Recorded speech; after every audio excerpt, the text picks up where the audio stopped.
Costa Rica के ओसा peninsula के रेन फॉरेस्ट में हूँ। मैं जानता हूँ कि यह इलाका पैसिफिक से घिरा है। अगर मुझे कोई नदी मिल जाए तो मैं उसके साथ साथ समंदर तक पहुंच जाऊंगा और तब मुझे शायद कोई इंसानी बस्ती मिल जाए। जमीन पर मौजूद पेड़ और झाड़ियां ज्यादा घने होते जा रही हैं और उनके बीच से गुजरना मुश्किल हो रहा है।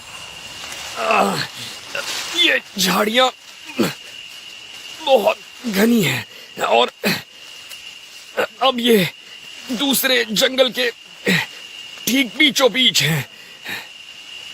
ऐसे जंगल में दिशा भटक जाना जानलेवा हो सकता है। इस इलाके में होने वाली 5 में से करीब 1 मौत इसलिए होती है क्योंकि सैलानी हड़बड़ाकर भटक जाते हैं। इन झाड़ियों के बीच से निकलना बहुत मुश्किल हो रहा है, पर मेरे लिए ये रास्ता फायदेमंद है क्योंकि ये पहाड़ी से नीचे जा रहा है और दूसरी बात, यहाँ कभी इंसानी बस्ती होती थी, तो हो सकता है कि यहाँ से मुझे बाहर निकलने का कोई रास्ता मिल जाए। 10 साल पहले अधेड़ उम्र की एक अमेरिकी महिला रेन फॉरेस्ट में अकेले ही हाइकिंग के लिए निकली थी। वो रास्ता भूल गई, गिर गई और घायल हो गई। चल फिर ना पाने की वजह से वो वहीं अटक गई।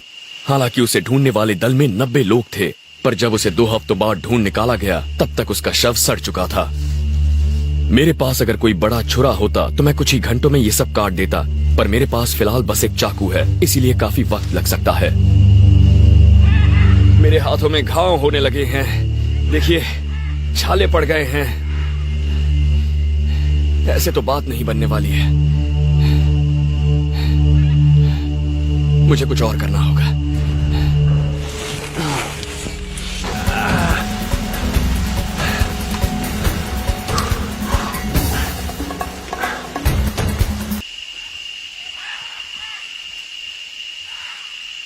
मैं खाने की कोई चीज ढूंढने के लिए नदी से दूर आ गया हूँ। जानवरों का शिकार करने या फंदे लगाने में ऊर्जा बर्बाद करने का कोई फायदा नहीं। यहाँ खाने के लिए बहुत से पौधे हैं, नीचे गिरे फल हैं, जैसे कि ये गार्सिनियास। ये मेरे बहुत काम का है। इसका स्वाद लीची जैसा होता है और इसमें ढेर सारी नेचुरल शुगर होती है। पौधे यहाँ खुराक का सबसे आसान जरिया हैं। 3 साल पहले एक लड़का सिर्फ केले खाकर और नदी का पानी पीकर जिंदा रहा, फिर उसने अपना रास्ता ढूंढ लिया था। जिंदा बचने वाले बहुत से लोगों का कहना है कि भटकने पर जंगल में सबसे बुरा वक्त होता है रात का, और अब अंधेरा होने वाला है। मैंने अभी तक कैंप नहीं बनाया है और आगे क्या होगा ये सोचकर बहुत परेशान हूँ।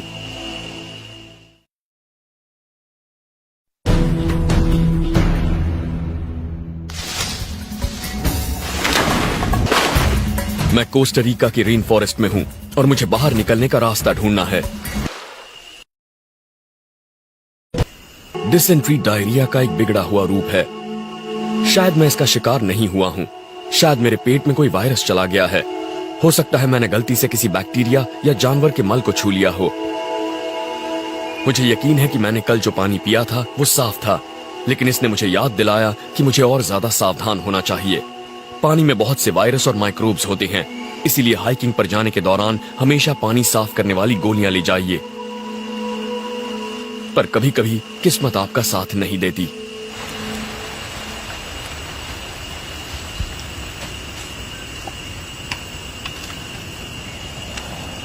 मैं इस पानी को कम से कम 5 मिनट उबालूंगा ताकि इसका साफ होना सुनिश्चित हो जाए। डायरिया के दौरान शरीर से पानी और सॉल्ट निकल जाते हैं और अब मेरे सामने हीट स्ट्रोक का भी खतरा है। अगर ये चीजें साथ में हुई तो जानलेवा हो सकती हैं। हीट स्ट्रोक के लिए जरूरी नहीं कि आपको भटके हुए कई दिन हो गए हों। हर साल हाइकर कम पानी पीने की वजह से भी मारे जाते हैं।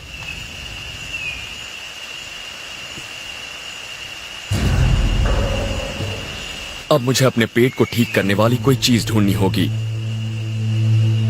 जंगल आपको बीमार बना सकता है, पर इसका इलाज भी बता सकता है, बशर्ते आपको उसकी पहचान हो।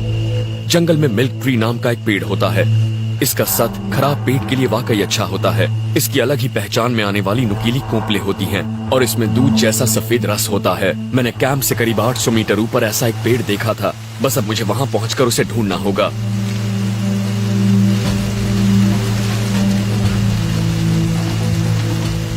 इस तरह से चढ़कर ही मैं जल्द से जल्द ऊपर पहुंच पाऊंगा। शरीर में ताकत नहीं है, पर मैं जंगल में भटकते हुए आधा घंटा बर्बाद नहीं करना चाहता। शुक्र है इस चट्टान पर पकड़ने की कई जगहें हैं, लेकिन एक बार फिर पानी मुझे रोक रहा है।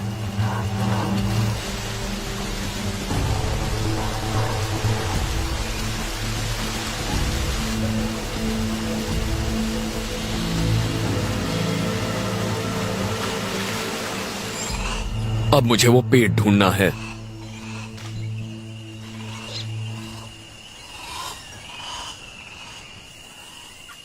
हमारे इस्तेमाल की करीब आधी दवाइयां रेन फॉरेस्ट के पौधों से ही बनाई जाती हैं। पेन किलर आइब्यूप्रोफेन को मंकी लैडर ट्री कहलाने वाली इस बेल से निकाला गया था। बस जाहिर है कि आपको यह पता होना चाहिए आप क्या ढूंढ रहे हैं,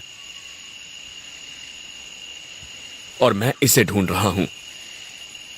ये एक छोटा सा मिल्क ट्री लग रहा है और इसे कुदरती मिल्क ऑफ मैग्नीशिया कह सकते हैं। ये पेट के लिए वाकई अच्छा होता है और इससे मुझे थोड़ी ताकत मिलेगी। इसकी पहचान आप इस खास तरह की पत्तियों से कर सकते हैं। ये देखिए, इसकी कोंपलें भी ऐसी नुकीली होती हैं और जब आप इसे तोड़ेंगे तो इसमें से ये दूध जैसा रस निकलेगा।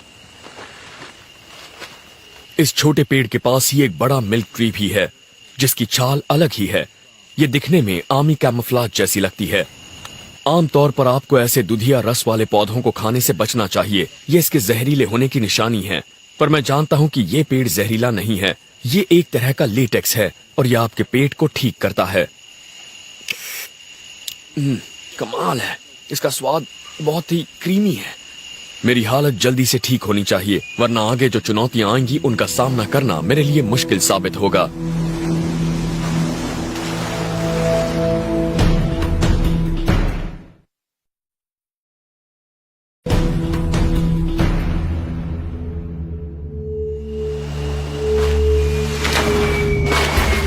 मैं पूरी तरह से ठीक तो नहीं हूं, लेकिन मुझे नदी के साथ साथ धारा में नीचे की तरफ उतरते रहना होगा।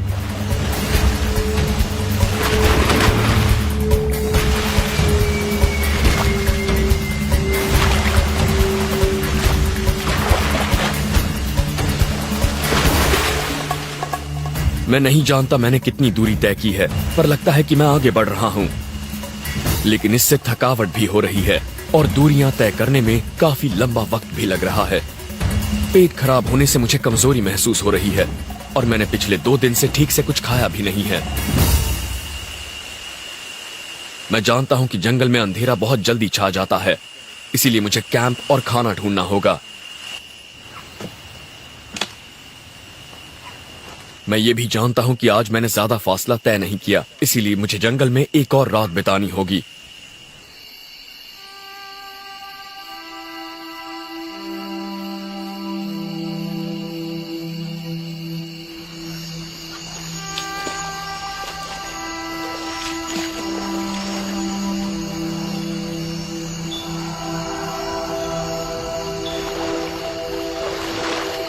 मैंने आग जला ली है और कैंप भी बना लिया है। अब मैं यहाँ पर कुछ मछलियाँ पकड़ने की कोशिश करने वाला हूँ और इस काम के लिए ये अच्छा वक्त है क्योंकि मैं जिन मछलियों को ढूंढ रहा हूँ वो रात के वक्त काफी सुस्त होती हैं।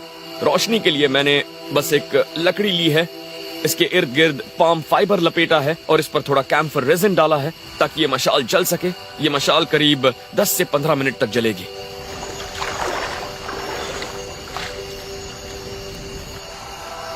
मैंने इस मशाल को पानी के काफी करीब पकड़ा है और श्रिम्प या क्रेफिश ढूंढ रहा हूं।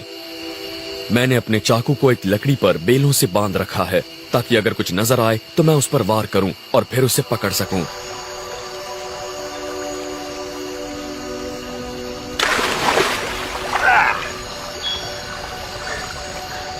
वाह, इस जंगल में मैंने ये पहली जिंदा चीज पकड़ी है और ये वाकई बढ़िया है।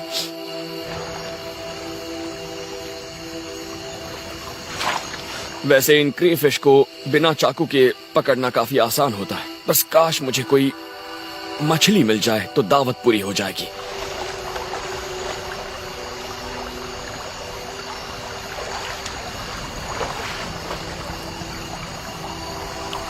ओ, यहां पर एक है, पकड़ ली। अरे वाह, लगता है बात बन गई।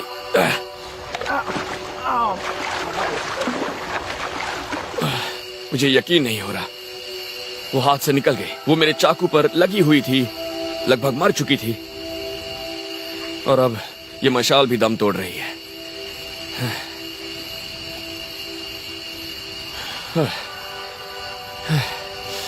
अब मेरे पास 4 क्रेफिश हैं और मेरे खाने का इंतजाम तो हो गया, पर आज दावत नहीं होगी। बस इसे आप मामूली खाना कह सकते हैं, पर मैं इन्हें मशाल बुझने से पहले पकाना चाहूंगा।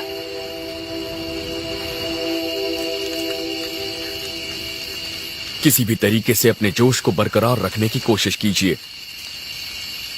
कभी कभी बस आग जलाकर कुछ अच्छा खाने से ही जोश बढ़ जाता है।